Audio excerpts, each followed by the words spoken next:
जय जिजाऊ, मी आशिष मगर. स्वागत आहे तुमचं एटीएम गुरु या युट्यूब चॅनलवर. आणि सध्या महाराष्ट्रामध्ये प्राध्यापक लक्ष्मण हाके हे प्रत्येक न्यूज चॅनलवर दिसत आहेत. प्रत्येक घटनेच्या जिथं कुठे काही घटना घडली असेल तिथं जात आहेत, पत्रकार परिषदा घेत आहेत. पण या सगळ्या मागचा हेतू जो आहे तो अत्यंत नीचपणाचा आहे, असा आता पुराव्यानिशी समोर आलेला आहे.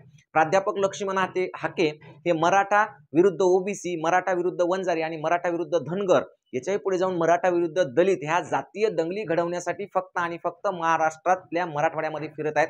हे आता स्पष्ट झालं आणि आता हे पुराव्यानिशी समोर आलेलं आहे. आपल्याला ते पुराव्यानिशी काय समोर आलं आणि ते काय हे सगळं करत आहेत हे सगळं आजच्या व्हिडिओतून सविस्तर पाहायचंय. पण तत्पूर्वी तुम्ही अजूनपर्यंत जर एटीएम गुरु हे चॅनल सबस्क्राईब केलं नसेल तर पहिल्यांदा सबस्क्राईब करून घ्या, कारण हे चॅनलच असं आहे ज्याच्यातून तुम्हाला वास्तव दाखवलं जातं. बघा, सगळ्यात महत्त्वाचा मूळ मुद्दा आहे की लक्ष्मण हाके जे त्यांचा सांगोला मतदारसंघ सोडून किंवा त्यांचा तालुका जिल्हा सोडून मराठवाडाभर फिरत आहेत आणि स्वतःला ओबीसी नेता आहे आणि ओबीसींवरच्या अन्यायासाठी मी लढत आहे असं जे दाखवत आहेत, तर ते ओबीसींवरच्या अन्यायासाठी लढत नसून स्वतःला कुठेतरी इस्टॅब्लिश करण्यासाठी किंवा स्वतःला कुठेतरी एखादं राजकीय पद मिळवण्यासाठी हे सगळं करत असल्याचं आता समोर येत आहे आणि असे पुरावे सुद्धा आलेले आहेत. म्हणजेच लक्ष्मण हाके यांचा जो दुपट्टीपणा आहे तो आता उघडा पडलेला आहे. तो सविस्तर आपल्याला पाहायचा आहे. तत्पूर्वी काही घटना फक्त समजून घ्या. तो पुराव्यासहित मी तुम्हाला सांगणारच आहे काय काय घडले ते. बघा, मस्साजोग येथील सरपंचाची हत्या झाली. हत्येनंतर ती हत्या इतकी निर्घृण होती की ती माणुसकीला काळीमा फासणारी घटना होती आणि कोणत्याही व्यक्तीचं हृदय पिळून टाकणारी अशी घटना होती. या घटनेच्या विरोधात सर्व समाजातून, सर्व स्तरातून निषेध मोर्चे सुरू झाले आणि या निषेध मोर्चामध्ये वेगवेगळ्या व्यक्ती आल्या, त्यांनी काही वक्तव्य केले. त्याच्यामध्ये काही राजकीय वक्तव्य असतील, काही कोणाची चमकोगिरी असेल, पण ह्या सगळ्या गोष्टी असताना मूळ मुद्दा काय होता, तर या मोर्चातून ज्या ज्या व्यक्तींनी संतोष देशमुखांची हत्या केली त्या सगळ्या व्यक्तींना म्हणजे त्या आरोपींना फाशीची शिक्षा मिळावी. दुसरी महत्त्वाची गोष्ट की या हत्येमध्ये सहभागी असलेल्यांना जे कोणी सपोर्ट करत आहेत किंवा त्यांना जे कोणी पाठीशी घालत आहे त्या व्यक्तींनाही म्हणजे याच्यात सह आरोपी करावं, त्यांनाही कडक शिक्षा व्हावी, हा एक हेतू याच्या मागे होता. परंतु हा मोर्चा ज्या हेतूने काढला होता त्या हेतूमध्येच लक्ष्मण हाके यांनी शंका घेतली. त्यांनी असं सांगितलं की हे मोर्चे ओबीसींच्या विरोधात आहेत. मला सांगा, साधा प्रश्न आहे इथं की एखाद्या हत्येच्या विरोधात हत्यारांना फाशी व्हावी म्हणून काढलेल्या मोर्चात ओबीसीचा काय संबंध आला? किंवा दुसरी महत्वाची गोष्ट की त्या हत्यारांना किंवा त्या खुन्यांना पाठीशी घालणाऱ्यांना सह आरोपी करावे असं म्हणण्यामध्ये ओबीसींचा काय संबंध आला?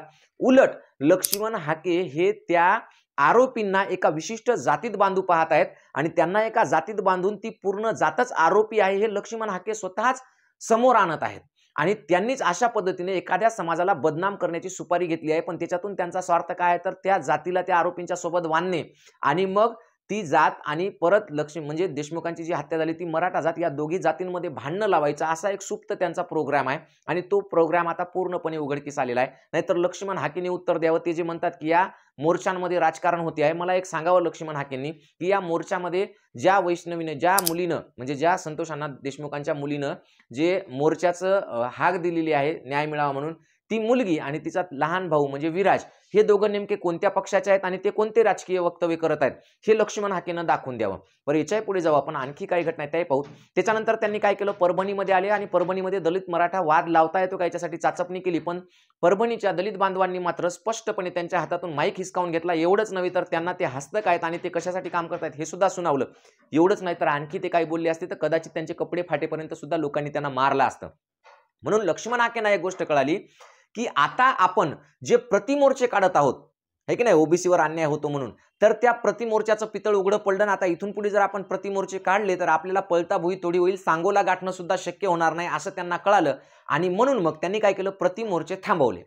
मुळात प्रतिमोर्चे काढण्याची गरजच नव्हती, कारण हा मोर्चा कोणाच्या विरोधात होता, आरोपींच्या विरोधात होता. हा मोर्चा कोणाच्या विरोधात होता, आरोपींना पाठीशी घालणाऱ्यांच्या विरोधात होता. मग या मोर्चाला जातीयवादी वळण देण्याचं काम जे आहे ते लक्ष्मण हाके यांनी केलं आणि प्रत्येक स्टेजवरून प्रत्येक लोक काही ना काही बोलताना स्वतःचा स्वार्थ पाहत असतात. मग ते सुरेश धस असो, की ते संदीप क्षीरसागर असो, की ते सोळंके असो, की ते जरांगे पाटील असो, कोणीही असो, प्रत्येक जण बोलताना काही ना काही आपल्या हिशोबानं काय बोलता येईल ते पाहत असतं. याच्यात काही वाद नाही, याच्यात काही वावगं नाही, कारण प्रत्येकाला आपापलं काम करायचं आहे, आपापलं ध्येय गाठायचं आहे. पण मुळात या मोर्चालाच ओबीसी विरोधी ठरवणं हे मात्र एक नीचपणाचं षडयंत्र होतं आणि ते षडयंत्र लक्ष्मण हाकेंनी केलं. पण ते जसं उघडं पडलं तसं त्यांनी ते काम आता सोडून दिलं. म्हणजे प्रतिमोर्चे बंद केले. आता कान कापलेलं कुत्रं कसं असतं बघा, ते नरकोड्याच्या शोधामध्ये हिंडत असतं, असं वास घेत हुंगत हुंगत हुंगत हुंगत हिंडत असतं आणि जिथं कुठं त्याला वास आला तिथं लगेच ते उकरतं खायला लागतं. मग ते नरकोडा किती घाण असो काही असो आहे की नाही, ते सडलेला असो का वाळलेला असो काही असो, ते खायचं त्याचं काम असतं.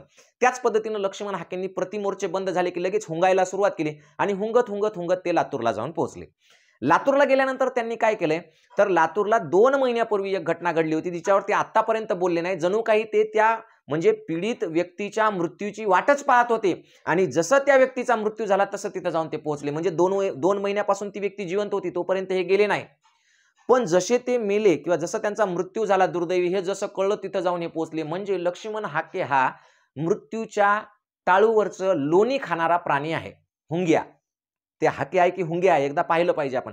तर तो तिथं जाऊन पोहोचला आणि त्यांनी असं सांगितलं की एका वरच्या जातीतल्या लोकांनी खालच्या जातीतल्या लोकांना ठेचून मारले. म्हणजे खालची जात कोणती तर त्यांनी नावही घेतले की धनगर समाज म्हणजे खालची जात. तर धनगर समाज ही खालची जात आहे का हा नंतरचा मुद्दा आहे, त्याच्यावर आपण बोलणार आहेत. पण मूळ मुद्दा असा आहे की एका प्रेम प्रकरणातून घडलेल्या घटनेला जर समजा अशा पद्धतीनं खालची जात वरची जात म्हणून जातीय रंग देण्यात येत असेल तर हे अत्यंत नीचपणाचं लक्षण आहे. दुसरी महत्त्वाची गोष्ट, जर समजा खरंच ज्यांनी कोणी खून केलेला आहे किंवा ज्यांनी कोणी त्या मुलाला मारहाण केली होती, पीडित मुलाला, त्या मुलाला जर मारहाण केलेल्या मुलाला जर न्याय मिळत नसेल तर त्याच्यासाठी मोर्चे निघायला पाहिजे 100%. महत्त्वाचं म्हणजे त्याच्यातले जे आरोपी आहेत ते आरोपी पोलिसांनी पकडलेले आहेत. त्याच्यातला जो मेन आरोपी आहे तोही पकडलेला आहे आणि तरी सुद्धा लक्ष्मण हाके तिथे जाऊन आता वेगवेगळ्या पद्धतीनं बरळायला लागलेत फक्त मराठा आणि धनगर यांच्यात वाद व्हावा म्हणून. पण मूळ मुद्दा असा आहे की त्या आरोपीला वाचवण्यासाठी कोणी मोर्चे काढलेत का हो? त्या आरोपींची कोणी स्टेटस लावलेत का? त्या आरोपींची कुठं बॅनरबाजी झाली का? तर मुळीच नाही. त्या आरोपींना कोणीही पाठीशी घातलं नाही आणि सगळ्यात महत्त्वाचं म्हणजे त्या आरोपींना शिक्षा व्हावी ही सर्वसामान्य सर्वांची इच्छा आहे. कारण प्रत्येक जातीमध्ये 4 नीच लोक राहतात. ते नीच लोक आहेत म्हणजे याचा अर्थ ती जात नीच आहे असं होत नाही. पण त्या नीच लोकांना पाठीशी घातलं तर मात्र हळूहळू ते नीच लोक आपल्या जातीचा सत्यानाश करून घेतात, त्या जातीला सत्यानाशाकडे नेतात, नीचपणाकडे नेतात. एवढं मात्र खरं आहे. पण लातूरमध्ये असं काही प्रकरण घडलंय का? तर मुळीच नाही. लातूरमध्ये कोणीही त्या आरोपींच्या पाठीशी नाही. आरोपींना कडक कारवाई व्हावी ही सगळ्यांची मागणी आहे. त्याच्यामुळे लातूरमध्ये जाऊन जे हाकेंनी खालची जात वरची जात हे ते मांडलं हे धादांत चुकीचं आहे. आणि जर कोणी अशा मानसिकतेमध्ये असेल आजही की एखादी वरची जात जर अशा मानसिकतेत असेल की माझ्या मुलाने किंवा मुलीने जर समजा असं खालच्या जातीमध्ये काही केलं तर आपण तसं त्यांना करू किंवा सैराट टू करू, तर हे 100% चुकीचं आहे. कारण संत तुकाराम महाराज काय म्हणतात माहिती आहे का? संत तुकारामांनी स्पष्ट सांगितलेलं आहे, विष्णुमय जग वैष्णवांचा धर्म, भेदाभेद भ्रम अमंगळ. म्हणजे भेदाभेद करणं हे चुकीचं आहे आणि आपण वारकरी संप्रदायातले आहेत, आपण कोणीही अशा पद्धतीनं जातीभेद करणार नाहीत. पण लक्ष्मण हाके मात्र एक गोष्ट विसरलेत की धनगर ही जात खालची आहे का? तर मुळीच खालची जात नाही. स्वतः महात्मा फुले यांनी शेतकऱ्यांचा आसूड या पुस्तकामध्ये स्पष्टपणे असं लिहिलेलं आहे की धनगर, माळी आणि कुणबी ह्या तिन्ही एकच जाती आहेत आणि ह्या तिन्ही मराठा म्हणून आहेत. म्हणजे ज्यांच्याकडे शेती आहे, केवळ कोरडवाहू शेती करतात, ते कोण आहेत? तर ते कुणबी आहेत. कोरडवाहू शेती ऐवजी ज्यांच्याकडे शेती आहे आणि ती ओलिताची आहे आणि जे भाजीपाला पिकवतात ते कोण आहेत? तर माळी आहेत. आणि जे भाजीपाल्यासह म्हणजे ओलिताच्या शेतीसह गुरेढोरे जे पालन करतात किंवा ज्यांच्याकडे पशुधन आहे अशांना काय म्हटलेलं आहे? धनगर. म्हणजे या तीनही जाती एकच आहे, त्याच्यात कोणी खालचा आणि वरचा नाही. तरी सुद्धा लक्ष्मण हाके हा इतिहास विसरलेत. लक्ष्मण हाके स्वतःला ओबीसी म्हणतात पण ते महात्मा फुलेंना विसरून गेलेत. लक्ष्मण हाके स्वतःला ओबीसी म्हणतात पण ज्या राजर्षी शाहू महाराजांनी स्वतःच्या घरातील मुलीचा एका धनगर युवकाशी लग्न म्हणजे विवाह लावून दिला आणि सांगितलं की धनगर मराठा हे एकच आहेत, ते सुद्धा लक्ष्मण हाके विसरलेत. की ज्या मराठा समाजानं स्वतःच्या घरच्या मुलीचा, अगदी राजा असलेल्या व्यक्तीनं स्वतःच्या घरच्या मुलीचा विवाह धनगर कुटुंबियांशी लावून दिला, ते सुद्धा लक्ष्मण हाके विसरलेत. पण हे तर काहीच नाही. लक्ष्मण हाके हे केवळ आणि केवळ 2 जातीत भांडणं लावण्यासाठी समोर आलेले आहेत. हे आता हळूहळू स्पष्ट होते आणि याचं कारण काय मित्रांनो? तर एक धनगर समाजातीलच व्यक्ती आहे, वकील आहे पेशाने आणि अत्यंत उच्च विद्याविभूषित आहे, ज्यांनी स्वतः पुराव्यानिशी हे आपल्या समोर मांडलेलं आहे. आता त्यांनी काय नेमकं मांडलंय आणि त्याच्यातून काय पुरावे समोर येतात हे तुम्हाला मी आता दाखवतो. पहिल्यांदा हा व्हिडिओ पहा. रस्त्यावर आहे, मी येतोय गेवराई तालुक्यातील बाग पिंपळगाव या गावातून, ज्या गावामध्ये संतोष जानकर आणि ज्ञानेश्वर महारनोर या 2 व्यक्तीला एका आरोपीने आणि अज्ञात 3 आरोपी आहेत, या तिघांनी चौघांनी मिळून एका किराणा दुकानामध्ये डांबलं, त्याला किडनॅप केलं, तिथं आणून त्या किराणा दुकानात कोंडलं, 3-4 दिवस त्याला मारहाण केली, पैशाच्या धमक्या दिल्या, 2 लाख रुपये दे नाही तर तुला आता आम्ही मारू, पोलिसांनी तिथून त्याला आणलं. पोलिसांनी कुठली त्याच्यावर केस केली नाही त्या आरोपींवर, आणि तो जो ज्ञानेश्वर आहे आणि संतोष आहे त्याला त्याच्या गावाला नेऊन सोडून दिलं.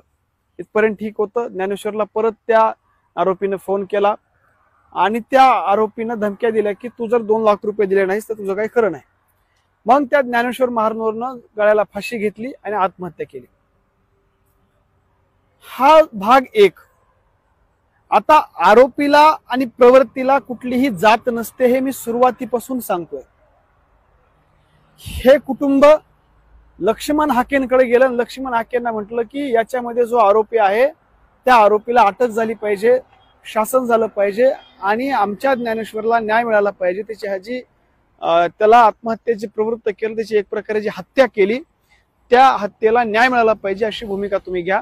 योगायोगानं लक्ष्मण हाके हे औरंगाबादमध्ये म्हणजे छत्रपती संभाजीनगरमध्ये पत्रकार परिषद घेत होते, जी पत्रकार परिषद या महाराष्ट्रातल्या आणि विशेषतः बीड जिल्ह्यातल्या सगळ्या ज्या एकंदरीत वातावरण सुरू आहे त्याच्यावरती ते पत्रकार परिषद घेत होते. आणि त्या पत्रकार परिषदेमध्ये जाऊन हे आता महारनोरांची मी जात नाही सांगितली, पण महारनोर हे जातीनं धनगर आहेत, म्हणजेच लक्ष्मण हाकेंच्या जातीचे आहेत. आणि त्यातला जो आरोपी आहे तो वंजारी समाजाचा आहे. लक्ष्मण हाकेंनी त्याच्याबद्दल चकार शब्द काढला नाही, परंतु तेच लक्ष्मण हाके त्या सोट कुटुंबानं लक्ष्मण हाकेंना बोलावलं नव्हतं. सोट कुटुंबियावर अन्याय झालाय, तो 1,00,000% झालाय, पण तिथला आरोपी फक्त मराठा आहे म्हणून लक्ष्मण हाके त्या ठिकाणी गेलेले आहेत. तर बघा, तुम्ही आता ही क्लिप पाहिली असेल, याच्यातून स्पष्ट असं जाणवतंय की एका धनगर कुटुंबातील पीडित आई वडील ज्यांच्या मुलांचा मृत्यू झालेला आहे, ज्यांनी स्वतःला संपून टाकलेलं आहे, अशा मुलाचे आई वडील जेव्हा लक्ष्मण हाकेंकडे गेले आणि त्यांना सांगितलं की आम्ही धनगर कुटुंबातील आहोत आणि आमच्यावर अशा प्रकारचा अन्याय झालेला आहे, आमच्या अन्यायाला तुम्ही ओबीसीचे नेते म्हणून वाचा फोडा, तेव्हा त्यांनी स्पष्टपणे नकार दिला आणि याच्यावर एक चकार शब्द सुद्धा ते बोलले नाहीत. का? कारण की यातले जे आरोपी आहेत ते फक्त मराठा समाजाचे नाहीत. जर ते मराठा समाजाचे असले असते तर हाकेंनी पुन्हा एकदा छाती बडवून घेतली असतील महाराष्ट्रामध्ये मराठा धनगर वाद लावण्यासाठी. नाही ते प्रयत्न केले असते, नाही त्या पत्रकार परिषदा घेतल्या असत्या. म्हणून अशा नीच हाकेंना, या महाराष्ट्रातलं पुरोगामित्व संपवण्याचा विडा उचललेल्या हाकेंना महाराष्ट्रात आता सार्वजनिकरित्या बोलण्यास बंदी घालावी आणि त्यांच्यावर जातीय दंगली भडकवण्याचा गुन्हा दाखल करून त्यांना अटक करावी, असं मी स्पष्टपणे इथं मत मांडतोय.